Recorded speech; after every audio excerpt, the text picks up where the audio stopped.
আসসালামু আলাইকুম বন্ধুরা, welcome back to my channel Shampa kitchen blog. তোমরা সকলে কেমন আছো? আশা করি আল্লাহর রহমতে সকলে ভালোই আছো। আমিও আলহামদুলিল্লাহ ভালো আছি। বন্ধুরা, আজকে আমি তোমাদের সাথে আরেকটা নতুন রেসিপি নিয়ে এসেছি। আর আজকের রেসিপিটা হবে কাঁঠাল দিয়ে। তো তোমরা দেখতে থাকো, সাথেই থাকো। আর এই কাঁঠাল আমার আব্বু গ্রাম থেকে এনেছে। আর এটা আমি কাটতে পারিনি, তাই আমার আব্বু আমাকে আবার কেটে দিয়েছে। দেখো বন্ধুরা, কতটা সুন্দর। তো এখন আমি কেটে নেব বটি দিয়ে। এটা কাঁঠাল কাটার আগে কিন্তু আমি হাতে সরিষার তেল মেখে নিয়েছিলাম। বন্ধুরা, কাঁঠাল কাটার আগে কিন্তু সরিষার তেলটা মেখে নিতে হবে হাতে, না হলে কিন্তু হাতে আঠা লেগে যাবে। আর এই আঠা সহজে কিন্তু যেতে চায় না। আর এই কাঁঠালের যে কোনো তরকারি রান্না কিন্তু খেতে খুবই মজা লাগে, কিন্তু আমরা কিন্তু অনেকেই এই কাটার ভয়ে এবং আঠার ভয়ে আমরা রান্না করতে চাই না। বন্ধুরা, তোমরা যারা কাঁঠাল কাটতে ভয় পাও, তোমাদের জন্য আজকের এই ভিডিওটা। তাই ভাবলাম বন্ধুদের সাথে আমি কাঁঠাল কাটাটাও শেয়ার করি। তো বন্ধুরা, দেখলে তো কতটা সহজভাবে আমি কেটে নিলাম। তোমরাও চাইলে এভাবে কেটে নিয়ে রান্না করতে পারবে তোমাদের মন মতো করে। ছোট বড় যে যেরকম করে পিস করে নিতে চাও, ডুমু ডুমু করে এভাবে কেটে নিতে পারো। আমি কিন্তু মাঝারি করে নিয়েছি, খুব বেশি বড়ও না, খুব বেশি ছোটও না, দেখতেই পাচ্ছ। তো আমি তো গরু মাংস দিয়ে রান্না করব, তাই আমি আমার মন মতো করে ডুমু করে নিয়েছি। আর এই কাঁঠালগুলো কিন্তু আমি খুব ভালোভাবে পরিষ্কার করে নিয়েছি ধুয়ে। আর আমি এখানে কিছুটা লবণ এবং হলুদ দিয়ে নিয়েছি। আর লবণ হলুদ দিয়ে আমি কিছুটা পানি দিয়ে এটাকে ভাপাতে দিয়ে দেব।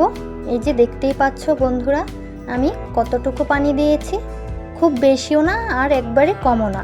ঢাকনা দিয়ে ঢেকে ভাপিয়ে নিয়েছি আমি 5 মিনিটের মতো। তারপর ভাপ শেষে আমি কড়াইতে তেল দিয়ে কাঁঠাল এবং আলু ডুমু করে কেটে নিয়েছি একটা বড় সাইজের। আর এগুলো আমি ভেজে নিচ্ছি এক এক করে। বন্ধুরা, এই কাঁঠাল ভাজার সময় কিন্তু আমি 2-3 টুকরো কিন্তু ভাজাই খেয়ে নিয়েছিলাম। ভাজা খেতে কিন্তু দারুণ লাগে।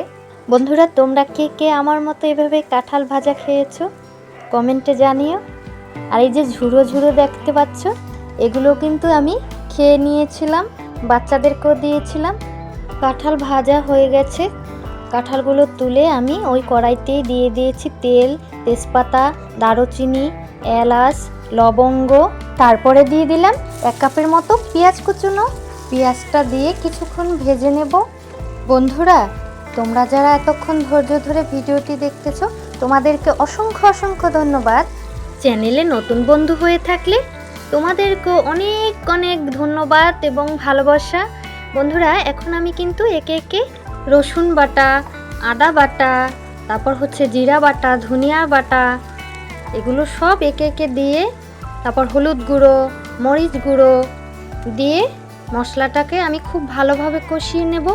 মশলা যত ভালো কষানো হবে, তরকারিটা কিন্তু খেতে ততই মজা হবে। তো আমি আদা রসুনের গন্ধ যাওয়া অবধি খুব ভালোভাবে ভেজে নিব। আর আমি কিছুটা লবণ দিয়ে নিলাম। আর এখন আমি দিয়ে দেব মরিচ বাটা। এটা শুকনো মরিচ পেস্ট করেছিলাম আমি, পাটায় খুব ভালোভাবে মিহি করে বেটে নিয়েছি। আর পাটায় বাটা মশলা দিয়ে রান্না করলে কিন্তু দারুণ হয়, তরকারির স্বাদটা যেন আরও বেড়ে যায়। আমি এখানে 3-4টা কাঁচামরিচ দিয়ে নিয়েছি। আর এখন দিয়ে দেব হলুদের গুঁড়ো। আমি এখানে 2 চা চামচের মতো হলুদের গুঁড়ো দিয়ে নিয়েছি। আর কিছুটা পানি দিয়ে এখন মশলাটাকে খুব ভালোভাবে কষিয়ে নেব। বন্ধুরা, তোমাদের কাছে একটা অনুরোধ থাকবে, প্লিজ ভিডিওটি টেনে টেনে দেখবে না, সম্পূর্ণ দেখে তারপর কমেন্ট করতে পারো। আর কমেন্টে জানাবে আজকের রেসিপি তোমাদের কাছে কেমন লাগলো। ভালো হোক বা মন্দ, দুটোই জানাতে পারো আমাকে। আমি যেভাবে রান্না করি তোমাদের সাথে ততটুকুই শেয়ার করার চেষ্টা করেছি। বন্ধুরা, আমার থেকে অনেক অনেক ভালো রান্না করে আমি দেখেছি অনেক বন্ধুরা। তারপরও এক একজনের রান্নার কোয়ালিটি এক এক রকম, আর স্বাদেও ভিন্নতা রয়েছে। তো বন্ধুরা, এখন আমি ধুয়ে রাখা গরুর মাংসগুলো দিয়ে নিচ্ছি একে একে। গরুর মাংসগুলো দিয়ে খুব ভালোভাবে কষিয়ে নেব। আর দেখলেই তো মশলাটা আমি সময় নিয়ে কষিয়ে নিয়েছি এবং তেলটা যখন উপরে উঠে আসছে তারপর কিন্তু আমি গরুর মাংসটা দিয়ে নিলাম আর এখন কিছুটা লবণ দিয়ে নিলাম। এখন আমি মশলার সাথে মাংসগুলো খুব ভালোভাবে মিশিয়ে নেব কষিয়ে, তারপর ঢাকনা দিয়ে ঢেকে রাখবো আর কিছুক্ষণ পর পর একটু নেড়ে চেড়ে দেব যাতে নিচে লেগে না পড়ে। লেগে পড়লে কিন্তু রান্নার যে স্বাদ সেটা কিন্তু নষ্ট হয়ে যাবে। তাই রান্না করার সময় খুব মনোযোগ সহকারেই রান্না করতে হবে যাতে পুড়ে বা লেগে না যায়। তাই আমি কিছুক্ষণ পর পর ঢাকনা উঠিয়ে মাংসটা নেড়ে চেড়ে দিচ্ছি।